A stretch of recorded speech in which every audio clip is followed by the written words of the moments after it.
हम सभी यहाँ पर तीर्थंकर भगवंतों की उस मंगलमयी वाणी का श्रवण कर रहे हैं जिसे गणधर भगवंतों ने ग्रंथित किया। आचार्य भगवंतों ने उत्तरोत्तर उस परंपरा का प्रभाव यथावत बनाए रखा। ऐसे मोहकारी आचार्य भगवंतों की श्रृंखला में श्री कुंद देव हैं। उनकी उसी श्रृंखला में श्रवण साधना में निरत और श्रवणों की साधना कराने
दिखाई देते हैं और जिसके लिए दिखे हैं, जिसके लिए ज्ञान हुआ है और यदि उसने पुरुषार्थ किया है वो पाने का, तो बताओ पाओगे कि नहीं पाओगे?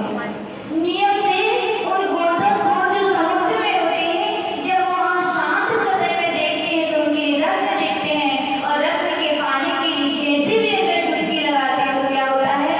नियम से उन्हें रत्न की प्राप्ति होती है।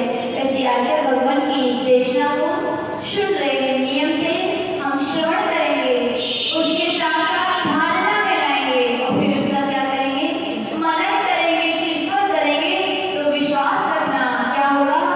वे कालिमा, कर्म कालिमा की परिणति कहें या भाव कहें, वो नियम से साइड में होंगे, शब्द शांत होगी और आत्मा के गुण अपने लिए दिखने लगेंगे। और दिखने लगे तो क्या कर लेना? अध्यात्म की अपेक्षा वीतराग सम्यक दर्शन के साथ, इसकी अपेक्षा अध्यात्म की अपेक्षा वीतराग सम्यक दर्शन, यानी जो वीतराग चारित्र का अभिनवभूत है, चारित्र को धारण किए बिना, शुद्धोपयोग में डूबे बिना निश्चय सम्यक दर्शन की प्राप्ति नहीं हो सकती है। ऐसी श्रद्धा रखे, जब जब भी डुबकी लगाओगे विश्वास करना क्या मिलेगा? उस आत्मरत्न के गुणों का आश्वासन मिलेगा, उनका स्वाद मिलेगा, उनकी जो अभिरुचि, प्रतीति कहें, स्वानुभूति कहें, सब पर्यायवाची में प्रतीति कहें, उसी समय ही होगी। ऐसा आचार्य भगवान यहाँ कह रहे हैं। कल हमने सुना था अध्यात्म की अपेक्षा व्यवहार सम्यक दर्शन की सुंदर व्याख्याएं चली थी। आप लोगों के निमित्त से हमारा भी क्या होता है? बड़ी चिंतन बनता है। वास्तविकता में कभी कभी अकेले बैठते तो चिंतन नहीं बनता, लेकिन जब जिनवाणी के सम्मुख रहते हैं तो कहा जाता है एक अपूर्वी प्रभाव रहता है जिनवाणी का, कि अपने आप में चिंतन की लहरें आती है और रत्न निकलते ही हैं। ऐसे हमने जिनवाणी के रत्नों की सुंदर व्याख्या को कल सुना था। उसके बाद आचार्य भगवान आगे कह रहे हैं, वीतराग परमानंद एक स्वभाव, शुद्धो शुद्धात्म उपादेयः इति रुचिरूप परिणतः शुद्धात्ममयि निश्चय सम्यक्तम होति।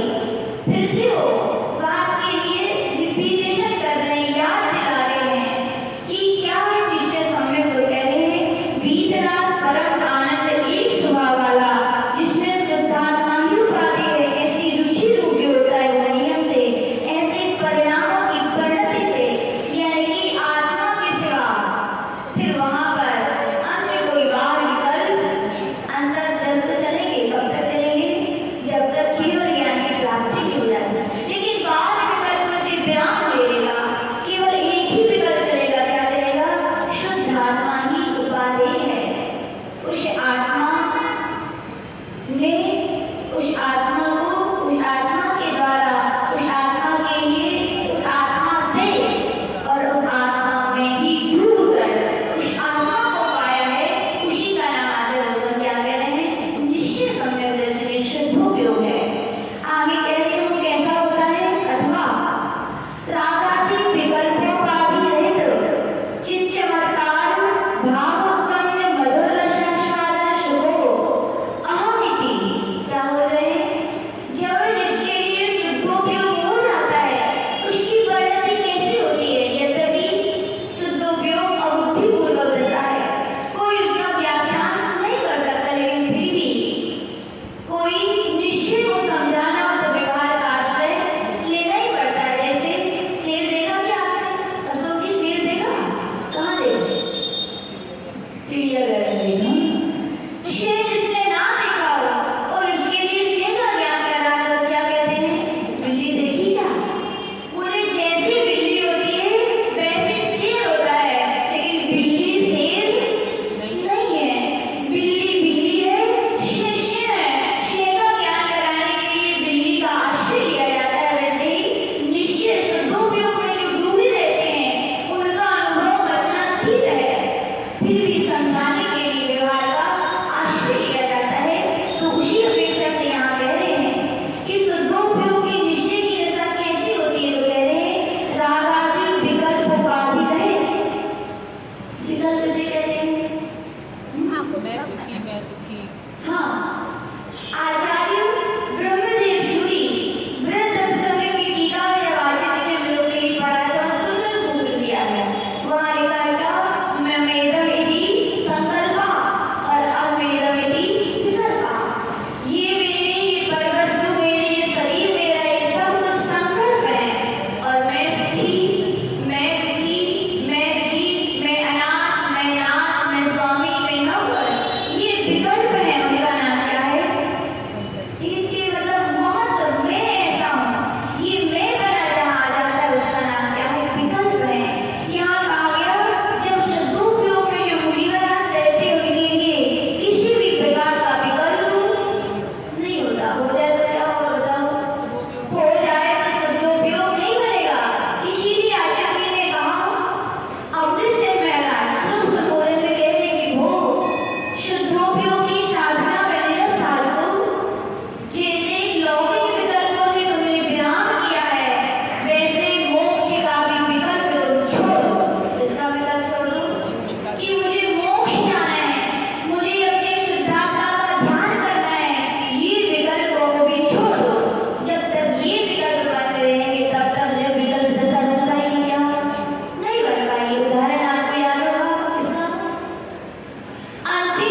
ये राग नहीं है, ये अनुराग है। क्या अनुराग है? गुरु होते हैं तो टोक देते हैं गलती पर, गुरु होते हैं तो समझा देते हैं, गुरु होते हैं तो शिक्षा दे देते हैं। क्योंकि अपन कहते हैं कि कोई और बोले तो क्या कहते हैं, तुम कौन बोले टोकने वाले, भाई गुरु है बेटो के लिए। दूसरों को तो यूं बोल देते हैं, लेकिन गुरु के लिए कितना भी डांट लें, कितना भी कुछ कर लें, लेकिन उनकी बात हितकारी होती है, अच्छी लगती है। कोई हम लोग से भी कोई कुछ करे तो बड़ा बुरा लगता है। राजा जी कहते हैं इतना बुरा क्यों, अपनी श्रद्धा है, वो हमारे गुरु है, वो हमारी हित की बात कह रहे हैं, हमारे जीवन में आज नहीं आ पाई कोई बात नहीं, सभी लोग दुख मनाते हैं। क्या करें, नारी काल का संस्कार ऐसी है, एकदम से जाते नहीं है, लेकिन फिर भी खुशी मानते हैं कि ऐसे गुरु तो मिले जो हमारे लिए गलती को गलती बता तो रहे हैं। कम से कम आज गलती स्वीकार करेंगे तो भरोसा है कदम गलती को छोड़ने की कदम बढ़ाएंगे, और कदम बढ़ाएंगे तो एक ना एक दिन वो गलती छूट जाएगी। याद रखना, गुरुओं से राग नहीं होता, क्या होता है, अनुराग होता है। बिना होते तो बताओ आज जिनवाड़ियों में मिलती क्या? बड़ा देर है गुरु की सीधे का गया, गुरु का विषय क्या होता है, असहनीय, बड़ी वेदना होती है, बच्चों की तरह रोना आता है, शब्द निकल नहीं पाते।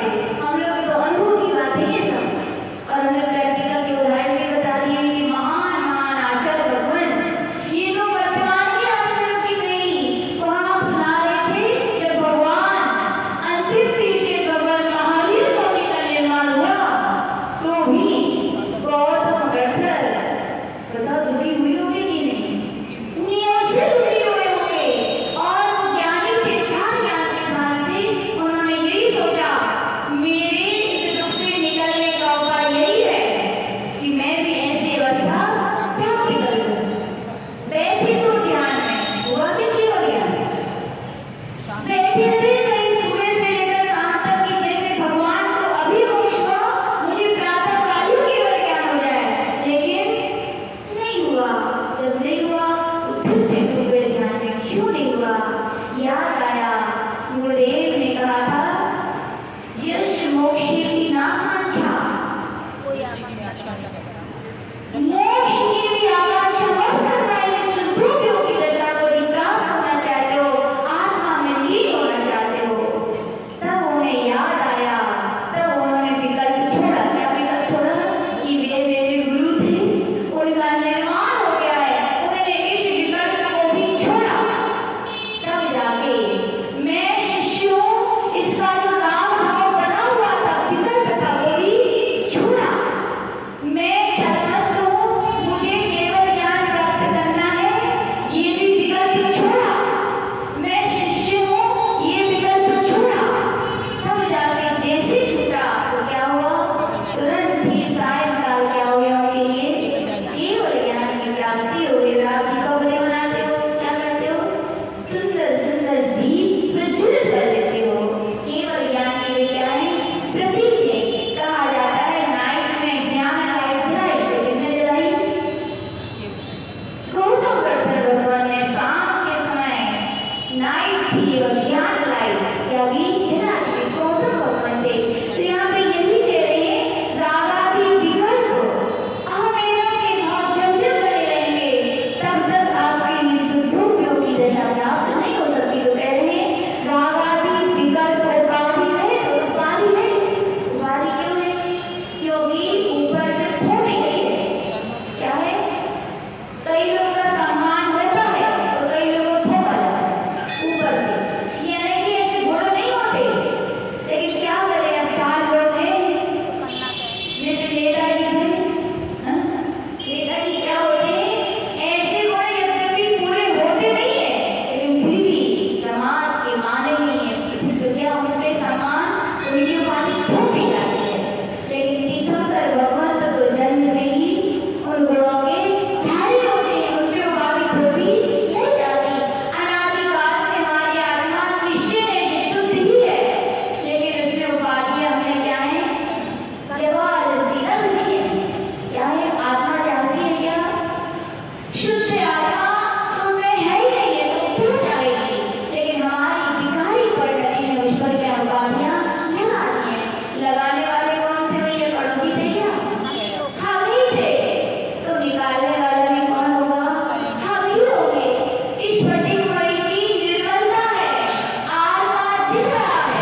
पोस्ट पर हैं उनके अंडर में रहकर काम सीखता है, ऐसे स्पेशलिस्ट की पास रहता है, तो एक दिन वो भी अनुभवपूर्ण पैसे कलेक्टर के जो भाव है उनका अनुभव करने वाला कलेक्टर बन जाता है।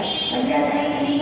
वैसे ही कहा गया वो सम्यक दृष्टि है, चाहे सम्यक दृष्टि है, अपन शुद्धात्मा की ही प्राप्ति चाहते हैं, शुद्धात्मा ही अपने लिए उपाधि है, शुद्ध आत्मा में ही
जाना है। बोले ठीक, कितने दिन की? बोले 6 महीने के लिए।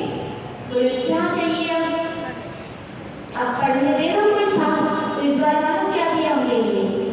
गोमर साथ जीव कांड दे, कर्म कांड दे दिया। क्या दे दिया? गोमर साथ कर्म कांड दे दिया वहां पे। बोले हो पढ़ना शुरू। अब उसमें अशुभ मन से ऐसा करोगे तो पाप का बंध होगा, अशुभ वचन से ऐसा कर्म करोगे तो पाप का बंध होगा, अशुभ काय की चेष्टाएं करोगे तो नियम से पाप का बंध होगा, ज्ञान करने के आश्रम के जो कारण हैं वैसे पाप भाव करोगे तो नियम से कर्म का आश्रम होगा। और अशुभ से बचने के लिए क्या करना पड़ेगा? शुद्ध उपयोग हो नहीं पा रहा है, उसमें तो रहना पड़ेगा भैया। कर्म सिद्धांत जवाहर है, याद रखना। क्या है? अनादिकाल की नींद में सोते हुए जीवों के लिए द्रव्य नियोग नहीं जगाता। क्या जगाता है? द्रव्य नियोग तो खाली आभास कराता है, लेकिन जगाने का काम कर्म सिद्धांत ही करता है। जब आपको ज्ञान ना हो कि इससे कर्म का बंध होता है तो क्या छोड़ पाओगे ना कर्म को? आप कितनी सोचे महात्मा का ध्यान करेंगे तो कर्म रुक जाएंगे क्या? अशुभ को नहीं छोड़ोगे, अशुभ विकल्प बने हुए हैं मन में। कितनी तुम शुद्धात्मा का ध्यान करने की बोल सकते हो। और ऐसा बोलना मालूम क्या है? देश भाव संग्रह ग्रंथ में कह रहे हैं महाराज, बोले मेरी कटरवाना है भाई। इसका मैडी जानते हो? मेढक की बाई कौन लगाती है? मेढक। तो बारिश में कोई प्रयोजन नहीं होता उसका बोलने का, लेकिन फिर भी टकराती रहती है। ऐसे ही जो ग्रस्त होकर के राग देश से विकल्पों से दृश्य होकर के कहते हैं कि मैं निर्विकल्प आत्मा का ध्यान करता हूँ, आत्मा का रस स्वागत करता हूँ। आचार्य भगवान कह रहे हैं कुछ नहीं है, मेढक को टकराना है खाली, बाकी उससे प्राप्त होने वाला कुछ नहीं है। कर्म सिद्धांत पढ़ लिया। किसने पढ़ लिया? बनारसी दास जी। और याद रखना, अपने यहाँ के आगम के ग्रंथों को इकट्ठा किया जाए, तराजू लाया जाए। आचार्य जी बताते हैं एक तराजू पर सारा आगम रख दो और एक तराजू पर कर्म सिद्धांत के ग्रंथ रख दो, तो भारी परिणाम किसका होगा? कर्म सिद्धांत का होगा। आचार्य भगवंतों ने कुंदकुंड महाराज ने यद्यपि द्रव्यादियों की जितनी चर्चा की उतनी से सुंदर चर्चा उन्होंने षट्खंडागम ग्रंथ पर परिक्रम टीका लिखी थी, बहुत बृहद टीका लिखी थी। लेकिन अपना दुर्भाग्य है कि वो अपने लिए प्राप्त नहीं हुई। यानी पुराने आचार्य भगवंतों ने सबसे ज्यादा कर्म चलाई है, सबसे ज्यादा लिखा है ग्रंथ कर्म सिद्धांत के ऊपर लिखा है। किसके ऊपर लिखा है? षट्खंडागम। एक ग्रंथ के ऊपर कितने बड़े महान महान आचार्य ने टीका लिखी। आचार्य कुंदकुंड देव ने लिखी, आचार्य शांकुंड आचार्य ने लिखी, आचार्य समंतभद्र ने लिखी, आचार्य भक्तदेव ने लिखी। ये सबकी टीकाएं अपना दुर्भाग्य है, क्या हो गया? अपने लिए प्राप्त नहीं है। लेकिन फिर भी आचार्य वीरसेन महाराज की धवला, जय धवला, महाधवला, और आचार्य श्री कहते हैं विजय धवला और अतिशय धवला नाम की भी टीकाएं थी, जिनका उल्लेख प्रस्तावना में आया धवला की। लेकिन अपना दुर्भाग्य वे भी अपने यहाँ से चली गई। लेकिन फिर भी देख लो, एक धवला ग्रंथ की पुस्तकें धवला की 16 पुस्तकें कितनी?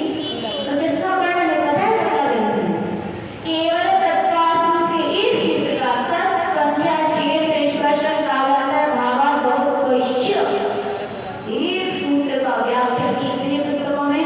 16 पुस्तकों में। देखिए कर्म कांड यानी कि जब तक ज्ञान न हो तो कहा गया मोक्ष मार्ग पर प्रयाण नहीं हो सकता। द्रव्य श्रद्धा बढ़ा देगा, लेकिन जब चलना होगा तो अशुभ से बच के शुद्धोपयोग का लक्ष्य बना के शुभ की यात्रा करोगे तो कर्णानुयोग को ही गौरव पाएंगे। बिना कर्णानुयोग बना कर्म के ज्ञान किए हुए जीव अपने लक्ष्य तक नहीं पहुंच सकता। तो वहां पे कहा गया बनारसी दास जी ने पढ़ लो, पढ़ लो, ले लो